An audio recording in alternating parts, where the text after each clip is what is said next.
हिमाचल प्रदेश के कांगड़ा एयरपोर्ट से 4 किलोमीटर दूर एक भदियाड़ा नाम का गांव पड़ता है। इसी गांव के मूल निवासी जय पठानकोट में रहकर इंजीनियरिंग की पढ़ाई कर रहे थे। एक बार जब इनका सेमेस्टर ब्रेक हुआ तब इन्होंने सोचा कि क्यों ना बिना बताए घर जाके सबको सरप्राइज दिया जाए। पर जय को बिल्कुल भी अंदाजा नहीं था कि जो ये पठानकोट से इनके घर तक का सफर है ना, वो एक्चुअली में अंग्रेजी का सफर होने वाला था। जय एक ऐसे भयानक मंजर को फेस करने वाले थे जिससे उभरने में इनको 3 महीने से ज्यादा का समय लग गया और साथ ही इनकी जिंदगी में हमेशा के लिए कुछ पाबंदियां लग गयी, जिसके बारे में आज आप वीडियो में जाने।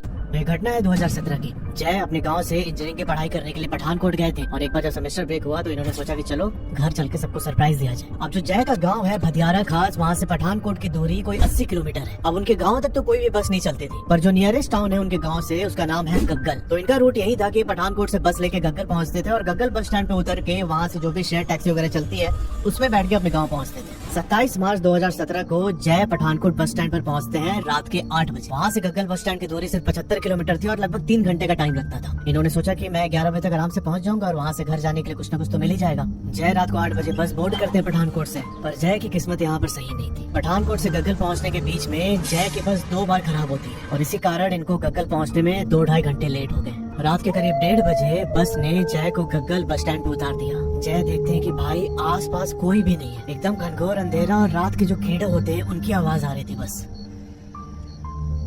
ना वहाँ कोई बस, ना टैक्सी, बाइक वाला कोई भी नहीं।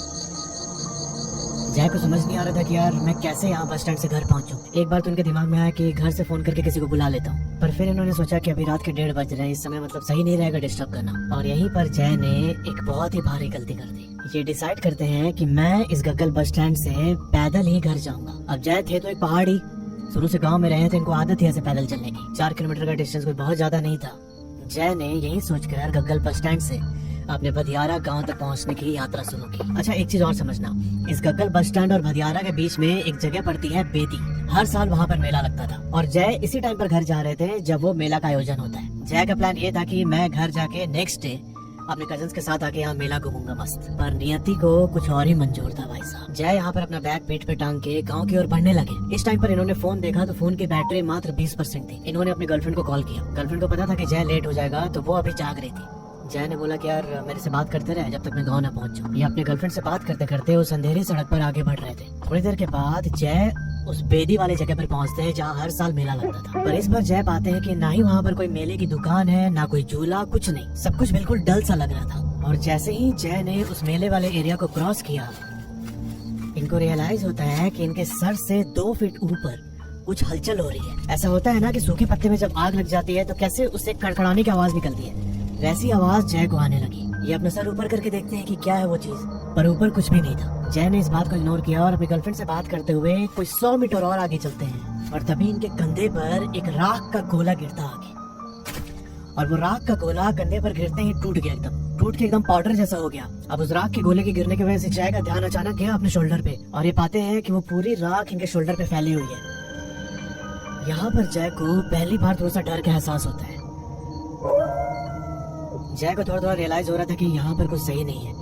ये अपनी कदम तेजी से गांव की ओर बढ़ाने लगे और कोई 20 कदम आगे चलने के बाद ही जय अपनी गर्लफ्रेंड से बोलते हैं कि यार सुनना, मुझे ऐसा लग रहा है कि मेरे पीछे पीछे कोई आ रहा है। जय को उस समय किसी बूढ़े आदमी को अपने पीछे चलने की आवाज आ रही थी और जय को ऐसा लग रहा था कि वो आदमी दर्द से करा रहा है। साथ ही जो बूढ़े लोग लाठी लेके चलते हैं ना, स्टिक, उस स्टिक के टक टक टक करके आवाज आ रही थी।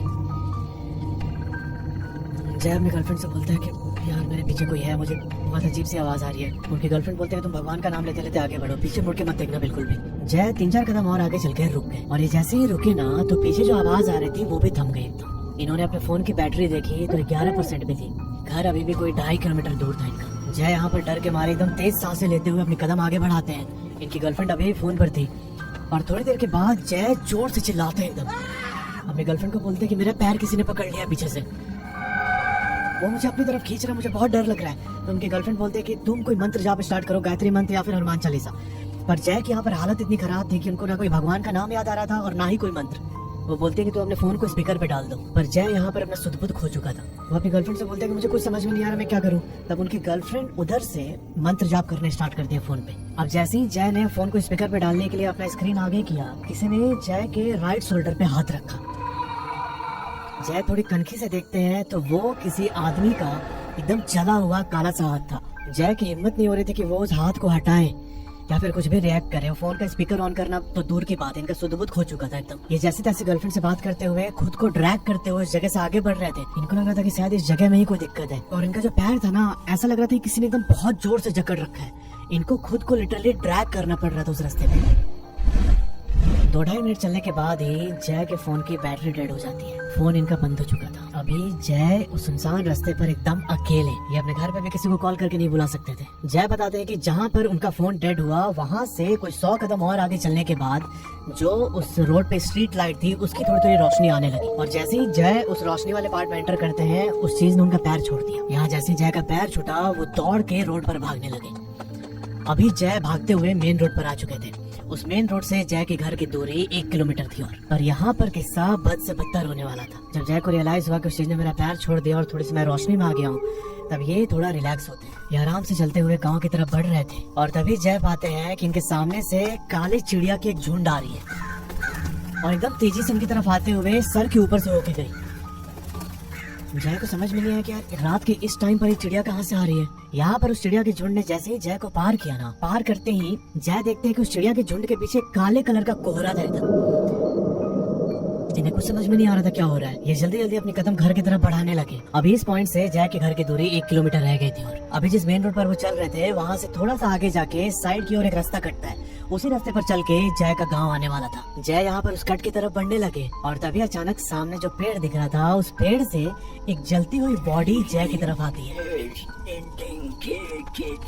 एकदम काले कलर की बॉडी थी और उसे आग की लपटें निकल रही थी। अभी भी वो बॉडी जय से मात्र 20 मीटर की दूरी पे थी, और उसे देखते ही जय यहाँ एकदम फ्रीज हो गए। इनके सर से एकदम पसीना निकल रहा है, टप टप टप टप, और धीरे धीरे वो बॉडी जय की तरफ बढ़ने लगी। यहाँ पर जय का एकदम खून सूख गया भाई। इनको समझ ही नहीं आ रहा था कि क्या रिएक्ट करें, क्योंकि जिधर से वो बॉडी आ रही थी ना, उसे ही पार करके जय को उस कट के पास पहुंचना था। जय ने यहाँ पर मुट्ठी बांधी और गायत्री मंत्र का जाप करते हुए उस बॉडी को इग्नोर करके उसे पास किया। पर जो जलती हुई बॉडी थी ना, वो रास्ते में 3-4 बार मिली जय को।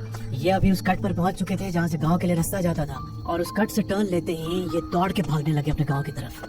अब उस हड़बड़ी में जय का पैर एक पत्थर से टकराता और ये रोड पे गिरते हैं, और जब ये रोड पर गिरे तो इनका बैग थोड़ी दूर चला गया इनसे। जय की सांसें एकदम तेज हो रखी थी इस समय। ये जैसे जैसे खुद को संभालते हुए उठते उस जगह से और जाके अपने बैग उठाने लगे, और बैग उठा के जैसे ही रोड की तरफ मुड़े ना, वो पूरी चलती हुई जो बॉडी थी उनके सामने आ गई। इस समय उसे आग की कोई लपटें नहीं निकल रही थी, पर जय देखते हैं कि भाई वो किसी बूढ़े आदमी की बॉडी थी। आंख एकदम धसी हुई अंदर, चेहरा पूरा जला हुआ, और वो ना हाँफ रहा है बहुत जोर जोर से। जय यहाँ पर आंख भींच के जोर से भगवान का नाम लेते हैं और उस जगह से निकल के अपने गांव की तरफ भागने लगे। यहाँ पर जय आगे भाग तो रहे थे, पर ना वो जो आदमी के शरीर से धुआं निकल रहा था, वो धुआं कभी जय के पैर से निकलता, कभी इनके पीठ से पार होता। एक बहुत अजीब सा माहौल हो गया था जय के लिए। वो धुआं इनका पीछा नहीं छोड़ रहा था। भागते भागते जय अपने घर के थोड़े करीब पहुंचे। 200 मीटर की दूरी पर घर था इनका। घर इनको दिखना भी स्टार्ट हो गया था। ये दौड़ते अपने घर की तरफ, और इनके घर से थोड़े दूर पहले ही साइड में शिव जी का मंदिर था। ये सीधा जाके मंदिर पर रुक गए। इन्होंने अपना बैग फेंका और सीधा जाके जो शिवलिंग था उसको पकड़ के बैठ गए। बैठ कर अपने भगवान का नाम जाप करने लगे। जय को कुछ याद नहीं रहा। उसके बाद जब इनकी नींद खुली तो सुबह के 4:30 बज रहे थे। सुबह जब जय की नींद खुली तो इन्होंने मत्था टेका और सीधा वहाँ से अपने घर पहुंचे। अभी वो चीज जय के साथ मंदिर के अंदर तो नहीं आई थी, और भाई जो रात को एंटिटी जय के पीछे लगी थी ना, वो मंदिर के बाहर ही इंतजार कर रही थी इसका। अब जय यहाँ पर सीधा अपने घर पहुँचते हैं, और जो इनका घर था ना, घर का मेन गेट से बाहर एक खुला एरिया था। जय ने जाके वहाँ पर मत्था टेका, और ये जोर से बोलने की कोशिश कर रहे हैं कि बोल के घर से किसी को बुलाए बाहर, पर यार यहाँ पर इसकी आवाज ही नहीं निकल रही थी। जय ने यहाँ पर मेन गेट को जोर जोर से पीटना स्टार्ट किया, और ये आवाज सुन के उसके घर वाले बाहर निकले, और उन्होंने देखा कि भाई जय के मुंह से आवाज नहीं निकल रही है, और उसका पूरा चेहरा एकदम व्हाइट पड़ चुका है। थोड़ी और सुबह हुई तो जय के पापा और मम्मी उसे लेके हॉस्पिटल पहुंचते हैं, और हॉस्पिटल जाते ही इसे पैनिक अटैक आने लगे। जो जय की मम्मी थी वो थोड़ा ये आत्मा भूत पिशाच इन सब पे विश्वास करती थी। ये अपने हस्बैंड से बोलती है कि इसे लेके घर चलिए। जय को घर लेके आया गया, और इसे सुलाने के लिए जय को उनके कमरे में बंद कर दिया गया। 5-7 मिनट हुए थे जय को सोए हुए। ये सब लोग घर वाले डिस्कस कर रहे हैं कि क्या हो गया इसे, कैसे ठीक किया जाए। और थोड़ी देर के बाद ही जय के कमरे से जोर जोर से चिल्लाने की आवाज आई। इन लोगों ने घबरा के रूम खोला उसका, और फिर जय ने जो बोला ना, वो सुन के इन सब के शरीर में एक ठंडी लहर दौड़ गई। जय के अंदर से 2 आवाजें आ रही थी, और वो चीज बोले थी कि तू क्यों गया मेरे पास से, मैं तेरे साथ ही रहूंगा अब। मैं अब तुझे छोड़ के कहीं नहीं जाऊंगा, जिसको जो करना है कर ले। तू मेरे ऊपर से क्यों किया? वो 3-4 बार यही बात बोल चुका था कि तू मेरे ऊपर से क्यों किया। यहाँ पर जय की मम्मी ने मंदिर से गंगा जल लिया और कुछ मंत्र पढ़ के जय के ऊपर छिड़का, और वो गंगा जल पढ़ते ही जय यहाँ पर बेहोश हो जाता है। फिर इसकी माँ ने एक पंडित को बुलाया घर पे, जो ऐसे झाड़ फूक करते हैं। वो बाबा जय के कमरे में गए और अंदर से उन्होंने कमरा लॉक कर लिया। ये सारे इसके फैमिली वाले बाहर ही थे।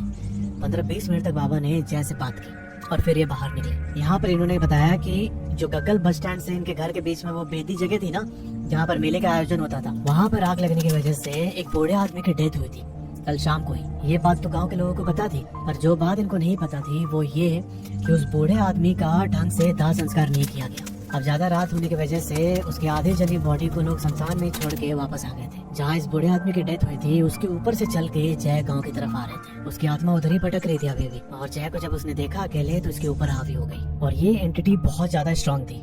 अगले 3 महीने तक जय को, जो इनके घर के बाहर मंदिर है, वहाँ मंदिर के पास रखा जाता था। 3-4 घंटे इनकी रोज पूजा होती थी और फिर ये घर पे आते थे। बहुत सारे रूल्स रेगुलेशन पंडित जी ने बनाए थे इसके लिए। 3 महीने तक जय का कॉलेज भी ठप रहा है एकदम। फाइनली जय अभी ठीक है, लेकिन इनको सख्त हिदायत दी गई है कि रात को तुम अकेले नहीं रहोगे और ना ही तुम अकेले ऐसे रास्तों पर ट्रैवल करोगे। तो यार ये थी पूरी कहानी। अगर आपके जानने में ऐसे कोई इंसिडेंट हुआ है तो नीचे जो ईमेल आईडी आ रहा है उस पर अपनी स्टोरी मुझे भेज सकते हैं। Thanks for watching.